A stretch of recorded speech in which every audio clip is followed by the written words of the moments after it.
Today I will discuss about structure of antibody molecule. Antibody molecule, as it is a protein which is responsible for our immunity. It means it kill the pathogen which infect in our body. As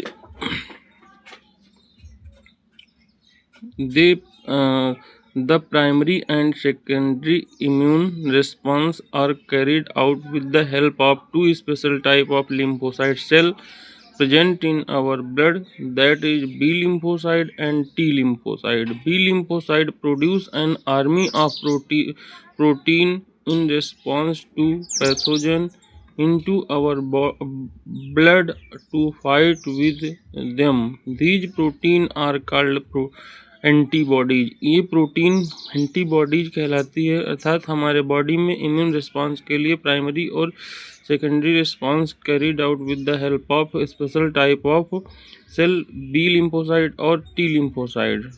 तो ये जो है इस तरीके से B lymphocyte T lymphocyte जो हमारी sales होती हैं इम्यून रिस्पांस की, और उनमें से बी लिम्फोसाइड होती है जो प्रोटीन सिक्रीट करती है, उस प्रोटीन को ही एंटीबॉडीज कहते हैं। T cells of themselves do not secrete antibodies.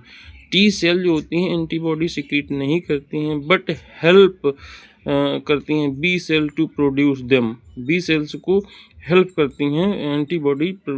Each antibody molecule has four peptide chain. Four peptide chain मतलब फोर पेप्टाइड चैन, एक ये लॉन्ग चैन होती है इस तरीके से एक जोड़ी ये, और एक ये जो है शॉर्ट चैन होती है। तो 1 2 3 और 4 इस तरीके से ये जो है 4 होती हैं। इनको हम लोग कहते हैं फोर पेप्टाइड चैन। 2 small called light chain. 2 small होती हैं इनको लाइट चैन कहते हैं। जैसे ये वाली चैन के लाइट चैन कहलाती है, इस तरीके से ये चैन क्या कहलाती है, लाइट चैन कहलाती है। एंड 2 लॉन्गर, जो लॉन्गर चैन होती हैं उनको हैवी चैन कहते हैं। एक ये 2 इस तरीके से ये है, और एक ये 2 हैवी चैन कहते हैं। Hence an antibody is represented by H2L2। H2 का मतलब 2 heavy chain और 2 light chain। Different type of antibodies are produced in our body। antibodies कितने प्रकार की, जैसे IgA, IgM, IgG,